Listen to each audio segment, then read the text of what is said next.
Loite ho Lenna na to kha tawam Lenna tawa chunglanga kuna noilang hinvet su ding hi mi lung tu khat chu a hi en hi chule Lenna hi chi lewa Lenna dingin agang pen le a safe pen jong an hi in hi a hin la khat ve hi pailon hon asu khil jeu Lenna boina anum kha jena a chunglanga a len pet tul se na kineya mi asang in thi ne hi ana tu ta vi ne hi tuni ni kho hen leise chunga Lenna phapipi gim nei ta na kilehlha ho ka hin seiding a hen azona chan in a vet dinguvin ikiti mu ve ama sa pen hen Air India Express flight 812 ichilen na hi the Mangalore plane crash at Yuvin hichi Air India Express flight 182 hi India gamsunga Lenna ana kilehlha ho la gim nei loi khanin ana ki sei ne hi hichi thulso hi 22 May 2010 kumchen hi tan Lenna sunga hen passenger mi zala somgum hen towin Dubai apat India Mangalore mun ahin zonu vi ne hi hichilen na captain pa min hi jalen ko guliska akitian ama hen 10,200 flight hours experience hi anei sin hi co pilot pa min hi Harbinder Singh hin ama hen 2,630 flight hours experience hi anei ki ni hi ama ho jong ahung ki pat do ma sang wachun alen naw chu check a bolovin check a bol chai zo jingka lang pungkhat le minute gu vela hin Dubai apat chun India gam sungzon ding hin ahung ki pat do taw wi nei iti chun ahung leng ovin Lenna chun I macha boina ompon asunglanga to passenger zal som gu ho chu India mi a hivin ama ho jong India mun zon de hi je wachun a thaw ano movin akipa hle jeng ovin a hin la ama ho hin itabang boina to diu ham ti chu ani ki het pha po wi nei ama ho jong alen do kontaka izan hama kon chun a captain pau sa I mutan thilzo se chu co pilot pa chun a control ta nei jingka lang 5:30 am bel hin India gamsung hi ahung lu tawin hi cha ko na Mangalore chin diu mun chu 71 mil bo hi akibat ta nei ama ho jong a thlung di bo a hi ta ji wachun anoi langa panin a captain pau ko ma chun altitude 7,000 en hung leng ovin insuni mu win tin a hin sei ta wi nei a hi ama ho ana leng sang wal wai hin alang khana Mangalore airport ma chu aga nim thla in ritilo aban chu ko la hi ki nen iti hi je chun Air India ho chun captain pa in bo kum thla di lang teng le tol hen tia chu ana seyo hin a hin la captain pa nup te na ki munin ko pilot pa in bo ana tol ne hi hi captain pa hi experience nei ta ani hi na bana hi chulai mu na hin som le gu ve hi ana chi khata na hi anoi langa kona hin suni min ati wachun ko pilot pa chun captain pa chu su kha adi jong atipon iti chuna man jong asuni min aleng in na hi le ahluna deu hi 25 mil bo he battan asan dan hin 18,400 feet hi a hi ta na hi a hi 11,000 a leng ding a hi win 18,000 wal an hi je chun ko pilot pa jong chun hi chlai mun jan round izat we am he bol ta na hi le 9,000 hen ahung leng ta win ita 9,000 a ahung len we hin captain pa chu ahung khang ta na hi captain pa jong ahung kha zo hin ko pilot pa kom chun control zo se so akela en hi ti chun ahung leng ta win jingka lang pungup le minute thum vela hen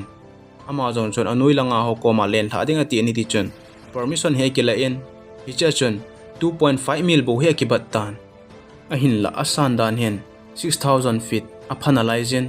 ko pilot pa chun captain pa ko ma chun khat ve round khat vel kin en chu tile kumhla bai tan te tin a season a hilin a hin la captain pa chun ko pilot pa thu se ngai lo chun eti chun direct nge hin a len thla pi chop ta na hi ama ho zo anoi lang zo na ki kho su wa chun Lenna sunga warning alarm ko yong cho honging tan a hin la captain pa chun donin nei pon hi ti chun a leng te jin a hi le len a len thla teng le aga chu pat na dinga kon chun 1,500 metera gam thla a hin len na chu aga chu kha ta na hi a chu na ding khel langa aga chu kha ji e chun a boi hle jengin len na jong chu a ki kho jengin captain pa jong chun a break amanin a hin la akan mong pon iti chun a ki kho jengin a hi le airport a hel de hi pha na hin a len naw la ki ngapon captain pa jong chun tha len do pa ki di tan te tin a gelin iti chun len do pa ki ding ate tan a hin la ana vai gi ta we na hi iti hi pha na chun len na jong aleng pai en a hel langa mun khat chu aga bo ta na hi le hi che bo na chun a hung pu tan a bong he ki so tan hi cha passenger zale som gup ju to pilot te ni puma 62 ato na wa chun mi zale som nga le li chun thina to in mi kit chu ana hingwin ana su chawin hi apan chi kilehlha air blue flight 202 hi flight crash Pakistan Islamabad ati uvin hi hi Lenna kilehlha hi Pakistan kamsunga agim nei loi khanin ana seiki no vin hi hi thil so hi 28 July 2010 jingka 7:47 am sun air blue flight 202 ahen passenger mi zale som li le ni hito captain pa le co-pilot pa hi ana to win iti chun Karachi apat Islamabad ana zonu vin hi cha captain pa men hi Parvez Liqbal hin ama hin 25,000 flight hours experience hi ani jine hi chole ato khompi co-pilot pa hi muntajib hamet ekitiin hi pa hi masang lai jun Pakistan gamsunga fighter jet na pilot khat ani hi hi ama ho jong ahung ki pat do so wachun captain pa chun muntajib commission ipi phiam hi aseitan ai la muntajib in kamchang khat jong ana sei pon hi ti chun captain pa to sei chu ana ngai jin hi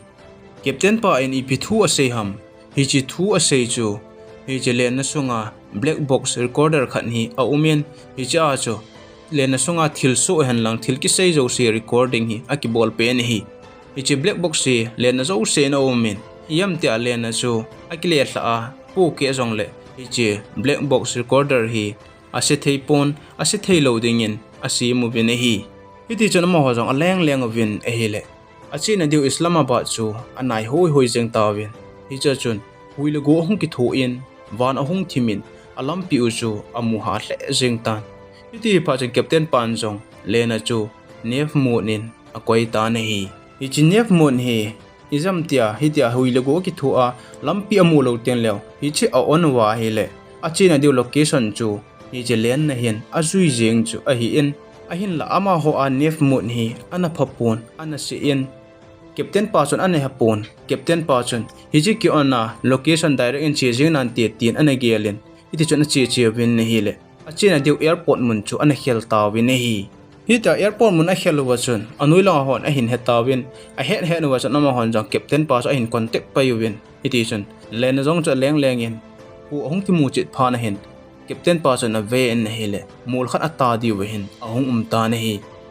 tia mu la mu do pha na chon aman ja aga na thibanga alif langa heading atien a heitan a hi le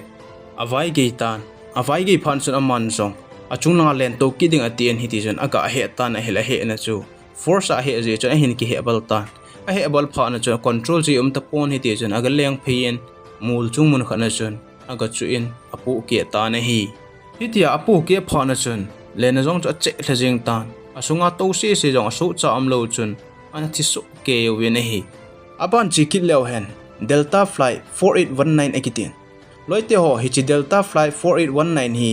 Toronto muna thil su chu na hi in hi chi video clip me ana viral hle jing in hi chi thil so hi 17 February sangni la somni langa tu kum chu a hi bemian America Saint Paul a konin Canada Toronto mun zone ding ana hi in hi chi Lenna a hen passenger mi som ko hi ana tovin hiti chun America apanin Canada mun chu ana zonu vin hi hiti akipat do alen do wachun boina I ma cha ampon ama ho jong aleng ovin ahlun dilango Toronto mun ahlunu wa hen huilu gu hong ki thotan van ahung thim ta na hi I het na banwa Toronto hi dap jong adapmin bu bang jong ha hla in tutilawa phat se ni si ta banga hi huilu gu hi ana ki tho jing chu an hi in hi ama ho jong Toronto ahlun diu wa hen captain pa chon len thla na ding permit na kila in ti chun aleng su tawin a hi le hitia alen su pen wa chon alen naw cho ahung ki thingin asunga to ho jong ki cha thei hla jeng ovin ahin la captain pa chon lungneu lo ta chon phaten atolen aleng su jing ovin airport mun aga thunu wa hen alen naw cho hat wal jing je chon tol se ne ki nei ni ti chon athla khat lang cho ahung bong tan abo pha chon adung awai in eki pein Lenna jong cho hong kong tan hi ti chon eki le lang ta en athal lang ta hen airport mun chon eki tol ta na hi hitia adung awaya ki peiseng pha na chon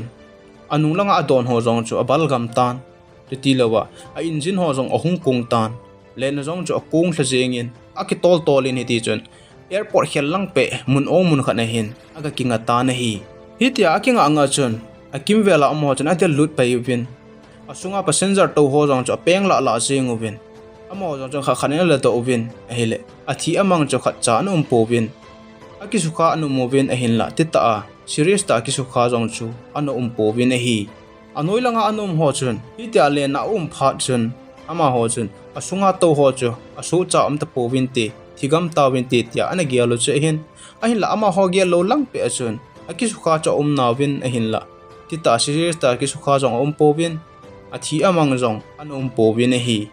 hichan hin leisi chunga van leng ana kilehlha ho phabipi ka hin seina akichai tan chule zan hi a Air India flight 171 video kan simna alas a inaminu lim kan koi hil na chungin ngaidam ka hin thu mi nei